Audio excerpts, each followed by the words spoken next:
Brasil Cidadão. Sempre trazendo notícias da atualidade do Brasil e do mundo. Olá, bom dia. Eu sou Joel Scali e começa agora o Brasil Cidadão, um programa do Observatório do Terceiro Setor. Hoje vamos falar sobre o Setembro Amarelo, campanha que visa conscientizar as pessoas sobre o suicídio. No mundo, cerca de 800 mil pessoas morrem por suicídio todos os anos. Uma pessoa tira a própria vida a cada 40 segundos, segundo a Organização Mundial da Saúde. O Brasil é o oitavo país com mais suicídios no mundo. A cada 45 minutos, uma pessoa tira a própria vida no país. Para falar sobre o suicídio, eu vou conversar com a Karina Okashima Fukumitsu, psicóloga do pós-doutorando em psicologia e coordenadora da pós-graduação em suicidologia da Universidade Municipal de São Caetano do Sul. Com Rodrigo Martins Leite, médico psiquiatra do Instituto de Psiquiatria do Hospital das Clínicas da Faculdade de Medicina da Universidade de São Paulo e coordenador do curso de Medicina do Centro Universitário de Jaguariúna. Você confere também as notícias do mundo com a repórter Mônica Gleire, da Rádio ONU, direto de Nova York. Os destaques do Observatório do Terceiro Setor, do site do Observatório do Terceiro Setor, com a Júlia Pereira. E a participação especial do jornalista Franklin Valverde. Bom dia, Franklin. Bom dia, Joel, bom dia, Karina, bom dia, Rodrigo, e bom dia a você que está em sintonia aqui no Observatório do Terceiro Setor com o programa Brasil Cidadão. Franklin, está tendo uma grande polêmica, um documentário na Netflix, O Dilema nas Redes. Você que assistiu, você aconselha? Sim, eu aconselho. É um filme que é bastante crítico com relação às redes sociais. Mostra que essa indústria, na verdade é isso mesmo, é uma indústria que foi montada e que está constantemente manipulando você e as suas opiniões. Para você ter uma ideia, se você acessa qualquer canal de compras, né, procurando um produto, você pode ter certeza que logo depois você vai receber uma infinidade de mensagens oferecendo produtos similares ou de outras marcas, enfim, e tendo uma forma que induzir você a consumir. E por aí vai, não só nos produtos, mas também nos sentimentos, nos comportamentos. É um filme bastante recomendável, que todo mundo devia assistir e principalmente os adolescentes e os jovens. Eles são o principal foco dessa indústria. É importante reconhecer a importância da internet, mas ter uma visão crítica, né, das redes sociais, para que você possa não ser manipulado. Muito Exatamente. bem. Bom dia, Karina. Seja bem-vinda ao Brasil Cidadão. Bom dia, Joel. Bom dia, Franklin. Bom dia, Rodrigo, e a todos que estão nos ouvindo. É um prazer estar com vocês.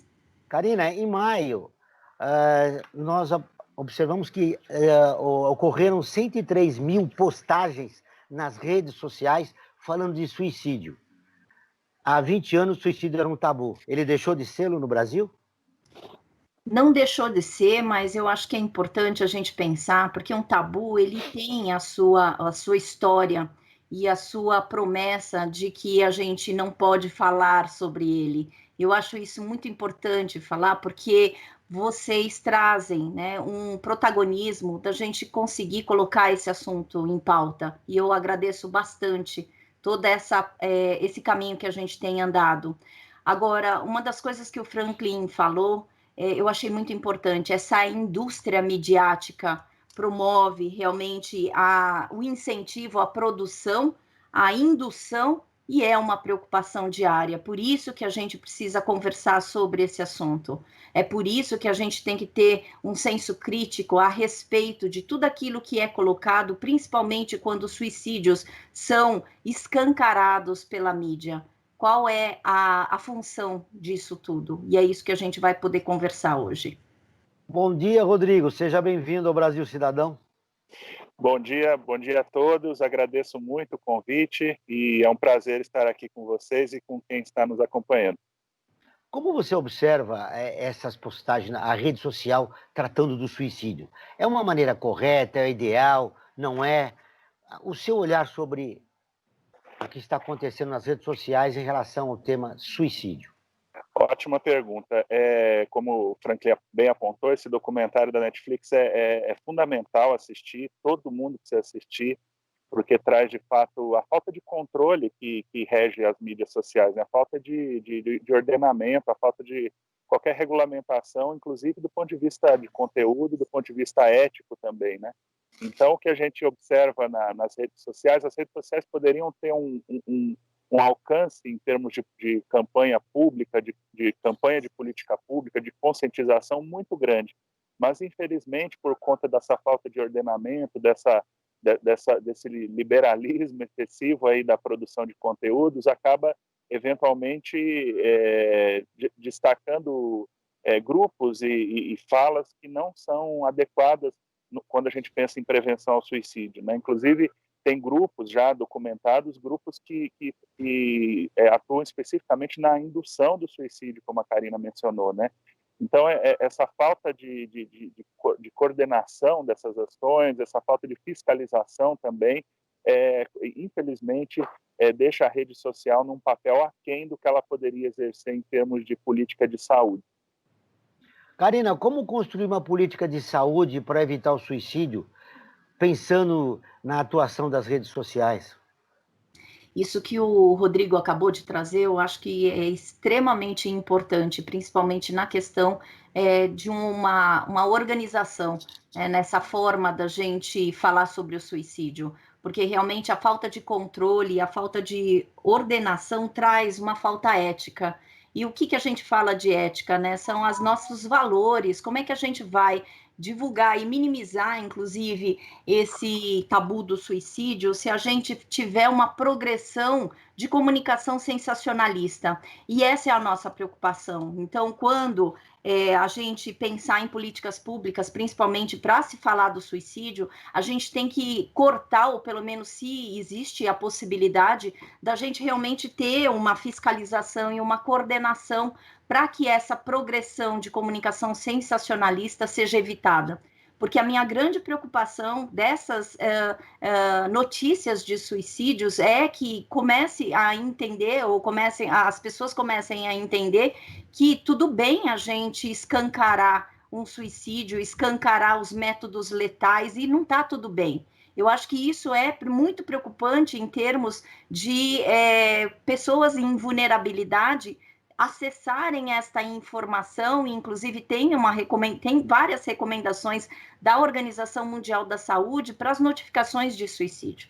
Então, acho que a gente tem que ser muito cauteloso, porque agora, com a expressão midiática, a gente perdeu o controle das fronteiras.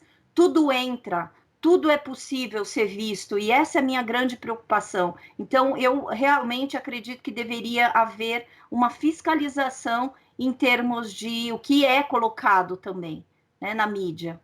Muito bem, Rodrigo. A Karina falou dessa preocupação de como é abordado o tema nas redes sociais, suicídio. Nós poderíamos considerar que esta realidade é um estímulo para o suicídio para crianças e adolescentes? O que o documentário aponta de uma forma muito sagaz é que a velocidade da mídia social ela acaba dificultando com que as pessoas tenham um pensamento reflexivo mais apurado, né? A gente é estimulado a agir por impulso, agir no imediatismo, que é dentro da lógica do que o Franklin mencionou, dentro da lógica do consumo, do mercado. A gente precisa adquirir as coisas rápido, a gente não pode refletir muito, né? Então, isso, quando a gente fala do público-alvo aí da infância e adolescência, isso é particularmente bastante perigoso, porque a depender do que é veiculado, a gente está lidando com uma população particularmente vulnerável, particularmente impulsiva, imediatista, etc. E aí, dentro desse contexto, o que é veiculado na mídia social acaba podendo aumentar o risco. E fora a questão que a gente sabe dos estudos mais recentes, dos problemas de saúde mental associados ao uso excessivo das tecnologias, né? E o próprio documentário mostra isso, da questão da comparação entre os adolescentes.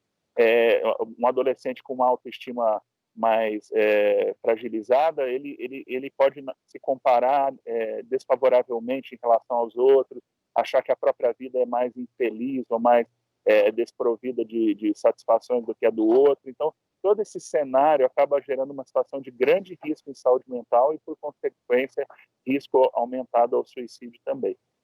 Aumentou os problemas com a saúde mental durante a pandemia. Rodrigo, é possível mostrar ou traçar um perfil do suicida? Olha, Raul, essa é uma pergunta clássica que vários meios, várias entrevistas acabam nos perguntando, né?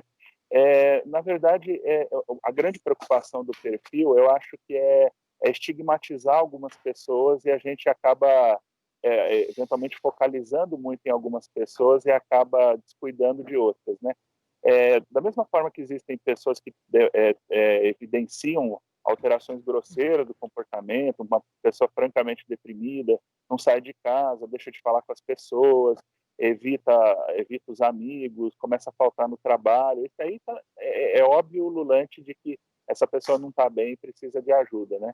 Mas é muito comum também, não é incomum, na verdade, o suicídio sem aviso. O suicídio, a pessoa está, principalmente com essa coisa das redes sociais, o sofrimento fica muito mascarado, né? Então, é muito comum a timeline de uma pessoa no Facebook, por exemplo, com fotos felizes, festas, etc. E bum, de repente essa pessoa se suicida, né? E ninguém sabe direito o que aconteceu, fica uma coisa de perplexidade.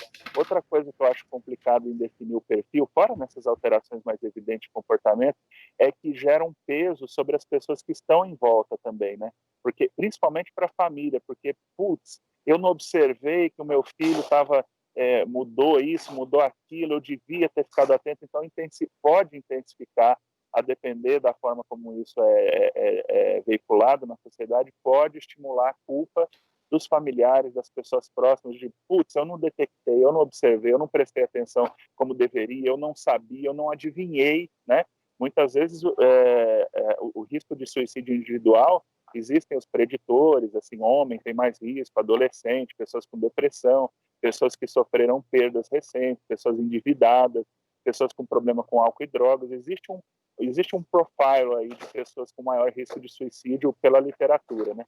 Mas quando a gente vai para o indivíduo, e qualquer pessoa pode se matar, mesmo fora desses fatores que eu mencionei, fica muito difícil jogar essa responsabilidade para quem está observando de fora, né? Eu acho que a prevenção ao suicídio, talvez a gente tenha mais a noção dos fatores de risco associados ao suicídio do que a questão individual. Porque a questão individual ela é randômica, ela é errática, pessoas que aparentam estar muito bem podem se matar, pessoas que aparentam estar muito mal podem não se matar. Então eu acho que a gente pensar numa métrica sociodemográfica mesmo, né, de pensar que o homem é o sexo frágil quando a gente fala de suicídio, as mulheres tentam mais suicídio, mas os homens têm mais êxito letal porque usam meios letais com maior exatidão. Então, eu acho que uma campanha de sensibilização dos meios de comunicação tem que mencionar esses elementos, né? Da gente sair um pouco do indivíduo, de estigmatizar o indivíduo como uma alteração e culpabilizar o ao redor para uma perspectiva mais sociológica até, né? De pensar na questão do homem, na questão da questão socioeconômica, que agora, no pós-pandemia, certamente vai ser um indutor aí de talvez um aumento de incidência de suicídio no Brasil, né, em todo o mundo, eventualmente.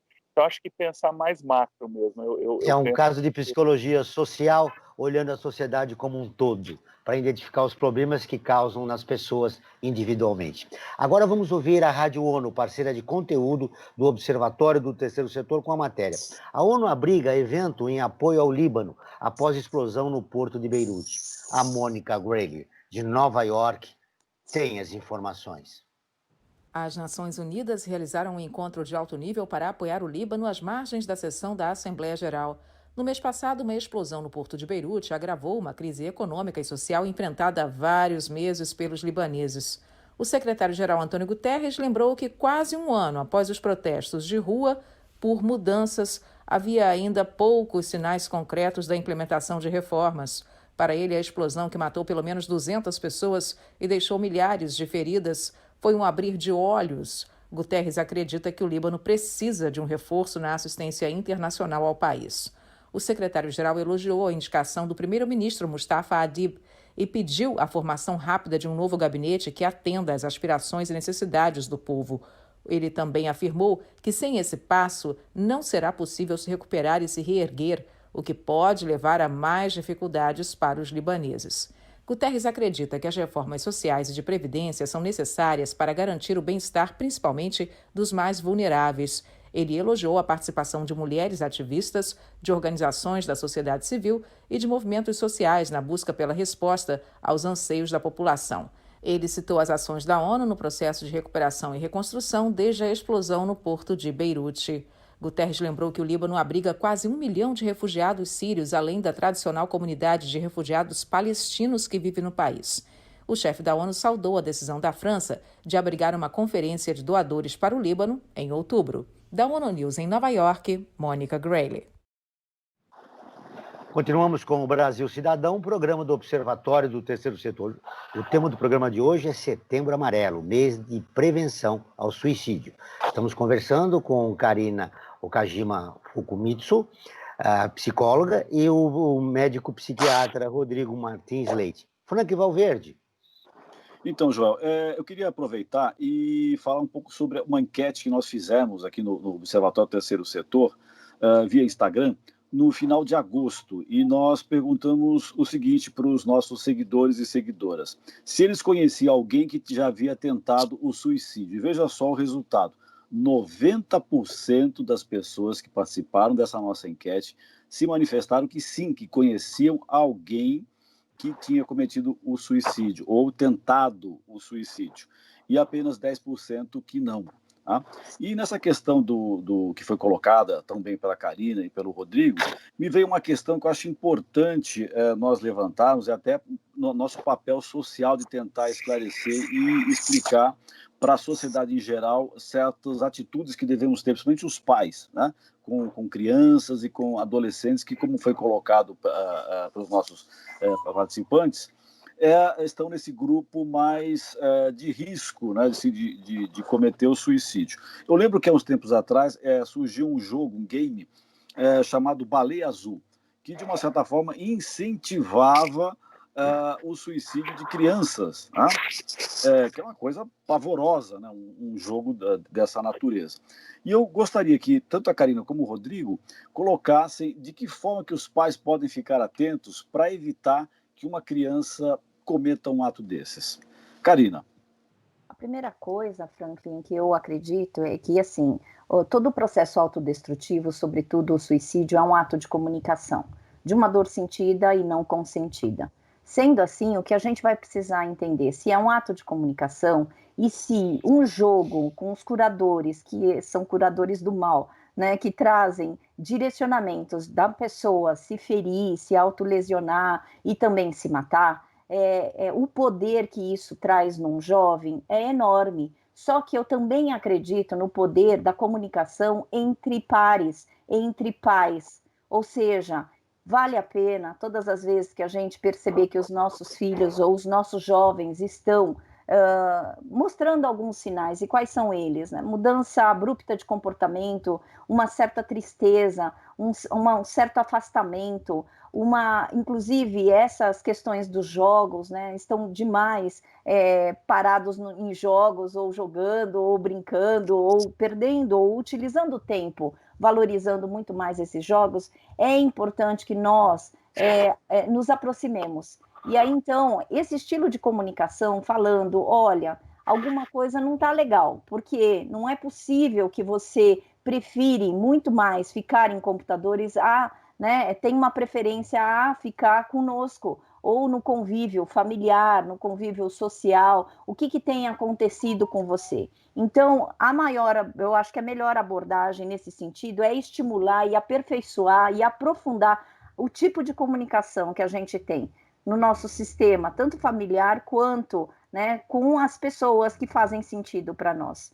Então, essa é a verdadeira abordagem, porque uma das coisas que eu questiono é assim, como que um jogo que vem do nada, ele aparece dentro da nossa casa e começa a dar direções, e direções perigosíssimas. Por quê? Porque a fronteira realmente está aberta, porque não há fiscalização, e não adianta a gente falar que a gente tem que tirar agora os celulares, porque principalmente na pandemia, a nossa via de comunicação é através dos celulares. Né? Então, assim, o que a gente vai precisar fazer? Né? Trabalhar muito, né, com essa comunicação da relação humana. E eu realmente sou uma pessoa que acredito nesse tete-a-tete, nessa possibilidade da gente cada vez aperfeiçoar mais a nossa aproximação relacional. Rodrigo. É muito interessante esse tema, né? A primeira coisa que me ocorre é que a gente vive um momento histórico muito peculiar, né? Em que existe, de fato, uma fragilização do vínculo comunitário, do vínculo dentro dos lares, né? A gente vive um tempo em que os pais trabalham fora, a comunicação, como a Karina falou, dentro das casas está muito prejudicada, né? Na mesa do jantar, as pessoas ficam cada um no seu celular e cada um no seu mundo, e isso tem sido um sintoma do nosso tempo, né? Sem dúvida, essa alienação, esse descolamento, essa desvinculação entre as pessoas, sem dúvida é um fator de risco, abre caminho, abre flanco, né, para aberrações como essa, né, jogos e pessoas que se comunicam. Então, eu acho que os pais, em vez de se preocupar com uma segurança digital, né, eu acho que os pais têm um papel de desestimular o uso excessivo de tecnologia, mas os pais precisam observar, em primeiro lugar, se eles não estão fazendo uso excessivo da tecnologia também, né, se não ficar, meu filho fica na internet o dia inteiro e os pais o tempo todo também, cada um no seu mundo, né? Então, a gente está imerso aí numa coisa bastante complicada que contribui para a perda afetiva, para a perda da capacidade de comunicar, para o afastamento entre as pessoas. Então, eu acho que talvez uma campanha, um alerta mais amplo seja em relação ao uso excessivo de tecnologia. Tem campanhas no Reino Unido que eles falam, inclusive o próprio mês de setembro lá é uma campanha de desintoxicação digital, né? Que ainda não pegou no Brasil, que ainda a gente fala de vez em quando, mas não encontra eco, porque a gente está tão maravilhado com todo esse aparato que a gente não está podendo observar o malefício que isso traz em termos tanto de horas perdidas, quanto em termos tem questões cerebrais envolvidas, né? A gente fica preso nas mídias sociais porque a gente está esperando aquele like, está esperando aquela mensagem do WhatsApp, está esperando aquele coraçãozinho do Instagram, a gente fica nessa agonia o tempo todo, porque a cada like é uma molécula de dopamina a mais no seu cérebro, então a gente está viciado nisso. Então é uma sociedade dependente de tecnologia. Então esse é o grande ponto. Eu acho que os jogos, outras figuras estranhíssimas, bizarríssimas aí que a gente fica sabendo, são problemáticas, mas em termos de efeito de massa, né, de alcance populacional, o que a gente está precisando urgentemente no Brasil é uma campanha de desintoxicação digital, o que num momento de pandemia fica um pouco mais difícil, mas antes da pandemia a gente já vinha falando da necessidade, porque faz mal desde o ponto de vista cerebral, né, como eu disse, até do ponto de vista social, relacional, vincular dentro das famílias. Isso a sociedade precisa ser sensibilizada, porque aí, nisso reside um grandíssimo fator de risco para a saúde mental e, sem dúvida, para a questão do suicídio também. Rodrigo, rapidamente, eu gostaria de saber de você quais as doenças ou síndromes provocadas pelo uso excessivo das redes sociais. Olha, Raul, essencialmente são síndromes depressivas e ansiosas, né? Todas elas por vários mecanismos, né? Esse primeiro que eu citei no início da nossa conversa, da comparação entre as pessoas, o mundo das pessoas nas redes sociais é sempre melhor e mais feliz e mais intenso e mais prazeroso do que a vida real, né? Esse é um problema. Essa coisa da gente esperar a recompensa, né, o tempo todo, né? Esse condicionamento também é uma coisa que acaba interferindo do ponto de vista neuroquímico nos nossos cérebros também. Então, isso é de fato uma coisa que, como eu disse, a gente precisa realmente ficar atento enquanto formador de opinião, enquanto mídia, enquanto, enfim, representação social. A gente precisa realmente se voltar para essa preocupação. Uma coisa que no Brasil está passando batido, e no Reino Unido eles já perceberam que, vários problemas de saúde associados, né? Não só de saúde mental, ansiedade, depressão, como eu disse, mas problemas ortopédicos. Assim, os ortopedistas estão recebendo cada vez mais pessoas com lesão de esforços repetitivos relacionados a celular, a computador. Então, uma campanha maior em termos de saúde geral precisa ser veiculada nesse sentido. A gente está adoecendo mentalmente e fisicamente por conta disso. Agora vamos ouvir as notícias de destaque do site do Observatório do Terceiro Setor com Júlia Pereira. Olá, Júlia, tudo bem? Seja bem-vinda ao nosso programa. Olá, Joel, tudo bem? Bom dia a todos. Quais são as notícias que você tem hoje? Bom, vou começar com uma boa notícia. Um italiano adotou uma menina com síndrome de Down que havia sido rejeitada por 20 famílias. Luca, ele sempre teve o sonho de ser pai, porém não é comum que na Itália permita a adoção para homens solteiros e principalmente homossexuais, como é o caso dele. Em 2017, quando conseguiu a permissão, o governo declarou que Luca só poderia adotar uma criança com necessidades especiais e que tivesse sido rejeitada por outras famílias. Foi aí que, em julho do mesmo ano, a menina apareceu na vida dele. E 2 melhores amigos venceram a morte e se formaram juntos na escola. Melhores amigos desde os 3 anos de idade, Odin Frost e Jordan Granberry nasceram com lesões cerebrais que trouxeram diversas limitações para eles desde cedo. Eles se conheceram num centro de programas excepcionais, foram colocados na mesma sala de aula e não se desgrudaram desde então. Geralmente, portadores de lesões cerebrais severas são pouco estimulados por sempre receberem algum diagnóstico ruim. Mas, esperando todas as expectativas negativas, eles conseguiram se formar no ensino médio com 18 anos de idade. E o líder indígena, ambientalista e escritor Ailton Krenak, de 66 anos, venceu o prêmio Juca Pato de Intelectual do Ano. A premiação é realizada pela União Brasileira de Escritores e reconhece autores que contribuem para o desenvolvimento da democracia brasileira. Krenak é autor dos livros Ideias para Adiar o Fim do Mundo e A Vida Não é Útil, publicados pela Companhia das Letras. O prêmio vai ser recebido por ele em dezembro. Muito bem, tá aí as informações de Júlia Pereira. Júlia, obrigado, você volta na próxima semana. Obrigada, Joel.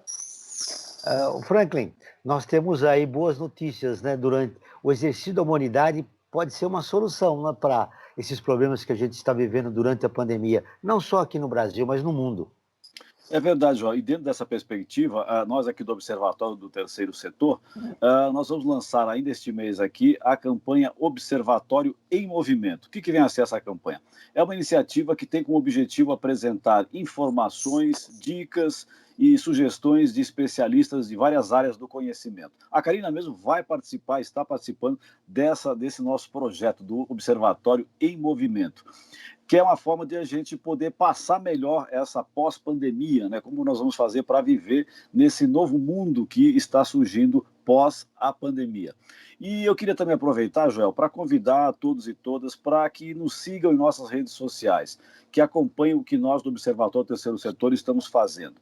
No facebook.com/Observatório 3 Setor, Instagram, @Observatório 3 Setor. E também nós temos um canal no YouTube, que é youtube.com/Observatório 3 Setor. E no nosso portal, Joel, aproveitando que você me deu essa deixa aí, eu quero falar aqui de uma matéria que nós postamos, que tem o seguinte título: Dor ignorada. 10.300.000 pessoas passam fome no Brasil. E isso gerou alguns comentários das pessoas que nos seguem.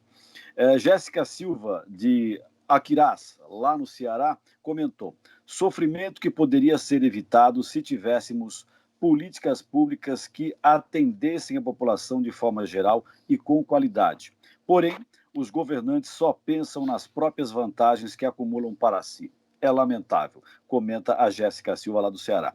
E o Camilo de Souza, de Mirador, lá do Maranhão, diz: essa é outra triste pandemia. Comove apenas quem já passou pelo menos 24 horas sem ter o que comer. Esses, sim, sabem exatamente como a fome dói.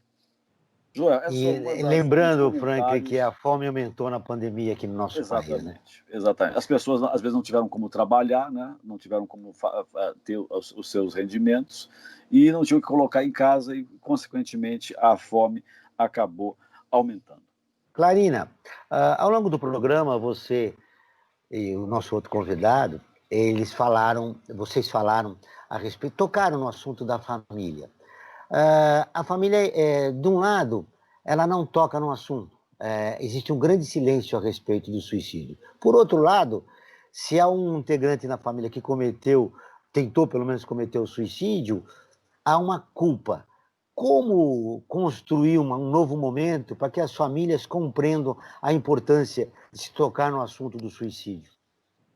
Bom, primeiro eu vou voltar um pouquinho, principalmente quando a Júlia trouxe as notícias. Eu fiquei extremamente inspirada e eu fui observando, porque a gente está gravando também as imagens de vocês. Todos nós demos um sorrisinho de soslaio, sabe? Assim, eu vi todo mundo sorrindo e quanto que é bom a gente ouvir, né, histórias que nos inspiram. Aí então eu faço uma conexão com o que o Franklin trouxe em relação à dor ignorada. Muitas vezes, quando a gente ouve histórias, né, que nos inspiram, são histórias de motivação. Franklin traz sobre a dor ignorada, que a gente está passando fome. E eu acredito que é uma infelicidade nesse momento da gente passar fome e ter pessoas que, entre aspas, morrem de fome, porque isso é uma revelação da falta de dignidade humana, da falta de integridade que a gente tem, esse direito a ter uma alimentação, mas a gente não consegue. E também, fazendo também uma outra aproximação, quantos de nós não temos fomes existenciais no sentido de ter afetividade? E aí, então, puxo para a tua pergunta, que muitas vezes na família, e realmente como o Rodrigo bem pontuou, muitas vezes a gente tem uma certa dificuldade familiar de estabelecer essa comunicação, né? Da gente fazer essas conexões e estimular vínculos que principalmente estão permeados com a parte tecnológica. Quando ele traz a possibilidade da gente fazer uma desintoxicação digital, e eu trago o convite da gente fazer uma intoxicação afetiva, no sentido da gente entender que muitas vezes a família que está em conflitos, e obviamente eu não conheço nenhuma família que não seja disfuncional e que não viva conflitos, porque a gente vive, aliás, né, quando a gente ama, a gente briga, porque enquanto a gente está brigando, é porque a gente não está se tornando indiferente às pessoas. Existe uma necessidade, um pedido para que haja transformações e mudanças comportamentais, principalmente no contexto familiar. Quando alguém, uma criança ou qualquer pessoa dentro da nossa família que fale que está pensando em se matar, aí que é um momento da gente parar tudo e falar o que está errado, porque não é possível que você, né, possa abrir mão da sua existência, que foi tão carinhosamente, tão amorosamente cuidada, que a gente não possa ajudar. Então, a ideia é a gente realmente estimular essas conexões, esses vínculos, a gente cada vez mais, dentro da família principalmente, não tornar o suicídio um tabu, porque isso é muito sério, né? Quando alguém fala que quer se matar, a gente não pode se tornar indiferente, porque eu tenho um trabalho há muito tempo com luto por suicídio. E o que eu mais ouço é as pessoas falando assim, Karina, essa pessoa pediu ajuda e eu estava com muita falta de paciência, e dá uma falta de paciência, porque mexe com a nossa impotência. E aí, então, a gente pode falar, vamos juntos tentar vencer essa situação. Você não está sozinho. Esta frase eu acho que é extremamente importante, principalmente para alguém ouvir, principalmente quando está em vulnerabilidade. Karina, você usou o termo, eu quero fazer a pergunta em cima da sua última frase, falta de paciência. Os profissionais da área de saúde, eles estão capacitados para atender esse novo momento que a gente vive na sociedade e em relação ao suicídio? Infelizmente, ainda não. Aqui no Brasil, a gente está muito aquém em relação à falta de habilitações para pessoas que possam acolher o sofrimento existencial. Entendo que se a gente tiver que ter e falar sobre um certo vilão, é o sofrimento existencial que acontece. E aí, então, eu tenho um sonho de consumo desde que eu me formei como psicóloga para trazer este assunto para as lides acadêmicas. Fato esse que me fez agora fazer uma pós-graduação em suicidologia dos processos autodestrutivos, que eu tenho o privilégio de ter o Rodrigo também como parte do corpo docente. Isso quer dizer, a gente cada vez mais, nós brasileiros, cada vez mais precisamos abrir espaços para habilitações e capacitações do acolhimento ao sofrimento existencial.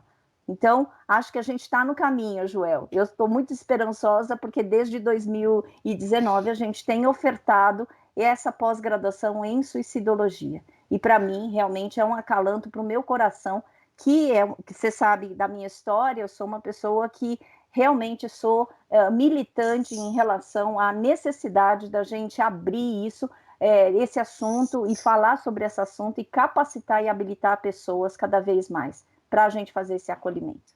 Ô, Rodrigo, você concorda com a Karina que os profissionais da área de saúde ainda não estão capacitados para fazer esse atendimento em relação às pessoas que cometem o suicídio? Sem dúvida, eu acho que a gente tem vários problemas aí, né? A gente tem o problema do estigma associado à saúde mental como um todo, né? A saúde geral fica muito apartada da saúde mental e os profissionais de saúde muitas vezes acabam não entendendo a saúde mental como parte do rol de atribuições e de competências que eles deveriam ter. E a gente tem um problema de formação muito importante. Eu, como coordenador de um curso de medicina, e a turma está primeira turma agora começando, recém-nascido o curso, a gente está com essa métrica, assim, com essa visão de tornar esses estudantes, futuros médicos, pessoas sensíveis ao sofrimento psíquico, às questões psicossociais. Então, a gente tem que fazer uma discussão acadêmica bastante ampla, porque as universidades, em geral, não estão formando pessoas com essa sensibilidade, com essa competência de abordagem. E isso é trágico, porque a gente sabe, por exemplo, que numa unidade básica de saúde, 50% das pessoas que buscam atendimento, seja lá por qual motivo, né, tem um sofrimento psíquico importante associado. Então, a gente precisa realmente mudar a formação, reduzir o estigma. Acho que uma outra questão, que o coitado do profissional de saúde agora está num momento muito difícil, em que ele também está tendo que lidar com as suas fragilidades. Os problemas da pandemia, né? Em relação à pandemia. Então, acho que outro ponto importante é que o próprio profissional de saúde, a massa dos trabalhadores de saúde, também tem altas taxas de sofrimento psíquico. Então, são dois problemas que a gente precisa abordar, né? A gente exige, muitas vezes, do profissional de saúde essa sensibilidade, mas quem está tendo essa sensibilidade com ele também, né? Então, uma coisa retroalimenta a outra, né? Então, acho que esses dois aspectos são muito importantes em termos de fato, permitir que os profissionais se sintam aptos a cuidar de sofrimento psíquico, né? A formação universitária, que é deficitária de forma geral, né? A regra ela é ser deficitária nesse campo, e o outro, um olhar mais generoso com os profissionais de saúde, principalmente nesse contexto tão absurdo, tão grave que a gente tem vivido relativo à pandemia. O problema não seria esse, Karina, de que o profissional da saúde vê o problema como o do outro, esquece que ele é um ser humano que pertence à mesma sociedade, que pode estar sofrendo as mesmas angústias, os mesmos problemas psicológicos, mas ele se desassocia disso, né? O problema é do outro, não é dele, né? Esse é o grande problema de tratar esse assunto também em relação ao suicídio, né? Joel, a tua fala é extremamente importante. Por quê? Porque o problema não está com o outro. A partir do momento que a gente entender que o problema é nosso, nós seres humanos, e todo ser humano sofre, e a gente começar a fazer, né, e tomar ações para a gente fazer esse acolhimento do nosso sofrimento. Isso quer dizer que não são eles que sofrem, não são eles que querem se matar, somos nós que temos realmente essa potência de vida e de morte. Isso quer dizer que está em nós também todo o manejo e toda a possibilidade da gente desenvolver ações. Quando o Rodrigo fala que já está trazendo no curso de medicina, e eu falo que eu estou, né, nessa pós-graduação em suicidologia, E para mim é muito um protagonismo que a gente assume. Eu não estou falando e dando os louros para a gente. Todas as pessoas envolvidas nessa habilitação e nessa possibilidade de estarem inseridas nesses programas de habilitação e de capacitação são pessoas que acreditam que o problema não está neles, estão em nós. O problema está em nós, minha gente. Enquanto a gente não fizer esse cuidado e olhar para esse sofrimento, olhar que nós precisamos, né, cuidar da saúde mental, cuidar do nosso sofrimento existencial, a coisa não vai andar. Então, assim, fico muito, muito feliz com a tua fala, porque enquanto a gente não trouxer para a primeira pessoa todo esse sofrimento e essa dor, né, a gente não vai mudar o cenário. E já estamos mudando a partir desse momento em que a gente fala. O problema é de cada um de nós, como é que a gente promove alterações e ações para a gente conquistar um bem-estar. Rodrigo, a pandemia trouxe mais ansiedade, mais problemas psicológicos. Como trazer uma nova visão da saúde mental para que a gente possa tratar esse assunto com a sua devida importância? Nossa, pergunta de $1 milhão essa, hein? Realmente, a saúde mental, a próxima pandemia é a de questões relativas à saúde mental, né? Isso está mais que anunciado, né? Eu acho que passa por uma capacitação dos profissionais de saúde, dos serviços públicos, privados, enfim, uma conscientização nesse sentido, né? Acho que passa por uma divulgação maior na sociedade. Eu acho que a gente vai ter que começar a contar mais com uma coisa que a gente entende, que a gente sabe da política de saúde mental, que é com o cuidado comunitário, né? Muitas vezes as pessoas com alguma questão, algum sofrimento psíquico, elas não vão procurar um psicólogo, elas não vão procurar um psiquiatra, ou muitas vezes ela não tem acesso, ou elas têm muito preconceito em relação a buscar esse acesso. Então, muito do cuidado que a gente vai ter que ter enquanto sociedade nesse pós-pandemia vai ter que surgir de baixo para cima. A gente vai ter que eu brinco que a pandemia pode ter melhorado muitas pessoas. A pandemia não tem meio termo. Ela melhorou algumas pessoas, as pessoas, ou ela piorou as pessoas. Quando eu falo piorar no sentido de incentivar o egoísmo, de incentivar o comportamento predatório, de incentivar essa busca a gente está vendo aí as queimadas, todo o que esse pensamento tão egocêntrico e ganancioso gera sistemicamente, né? Agora, para as pessoas que melhoraram na pandemia, que se tornaram mais empáticas, que se tornaram mais abertas, essas pessoas vão fazer a diferença nesse pós-pandemia, porque esse processo que eu disse de formação é um processo de longo prazo, né? O imediato, eu acho que a gente vai precisar ter iniciativas comunitárias, iniciativas no prédio, no edifício onde a gente mora, no bairro onde a gente mora. A gente vai ter que começar a pregar a necessidade da gente ser mais solidário, da gente se apoiar mais. E isso é sempre um movimento de formiguinha, né? Eu acho que a gente vai ter que caminhar por isso, porque a questão da política pública, no momento, tudo também está voltado para a questão da pandemia, então o dinheiro da saúde mental, que sempre foi pouco, agora né, nem se fala, né? Então, se a coisa não brotar de baixo para cima da sociedade como um todo, eu não vejo uma saída a curto prazo mais diferente dessa, né? E a gente vai precisar voltar, de uma certa forma, a se organizar em comunidade, a criar, enfim, espaços de escuta coletivo. Eu acho que isso começa no próprio prédio onde a gente mora, na rua onde a gente mora. A gente vai ter que ter multiplicadores, né? Eu costumo dizer que a gente precisa de pontos de luz, né?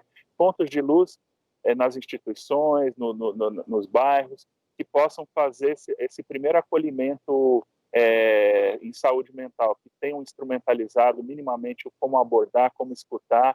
Se a gente não caminhar para um programa extensivo de pontos de luz, aí, de pessoas que se disponham a fazer voluntariamente essa abordagem, a gente vai estar num cenário bastante perigoso e bastante grave, no meu entender.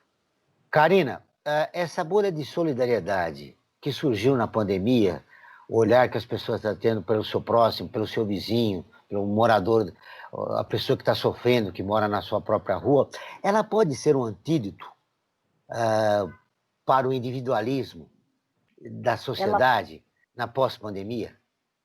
Sim, ela pode ser um antídoto e talvez seja um movimento que a gente precisa migrar, rumar.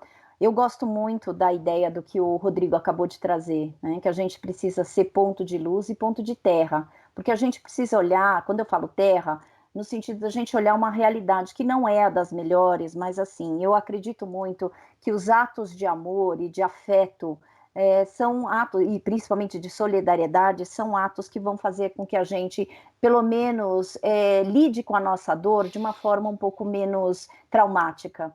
E eu acredito muito, eu vou fazer uma fofoquinha, que o Rodrigo, ele é conhecido como psiquiatra da sociedade, e eu sou conhecida como educadora dos pés descalços. Não por acaso, a gente tem muito essa visão mais social e essa visão de que, quando eu falo que ele é um psiquiatra da sociedade, porque realmente o que eu mais gosto e admiro no Rodrigo é esse caráter, né, da gente sempre chamar atos de solidariedade, mas no sentido social, coletivo, que sozinha a gente não faz mudança nenhuma. E eu, como educadora dos pés descalços, né, sou muito chão, sou muito realidade, no sentido que eu parei de esperar, né, incentivo de políticas públicas. Não que eu desacredite, ainda tenho esperança que a gente tenha, mas assim, eu acredito que a gente tem de ser agente de mudança, no sentido que a gente tem que colocar a mão na massa, a gente tem que acreditar e fazer a diferença com o que a gente dá, com o que a gente pode,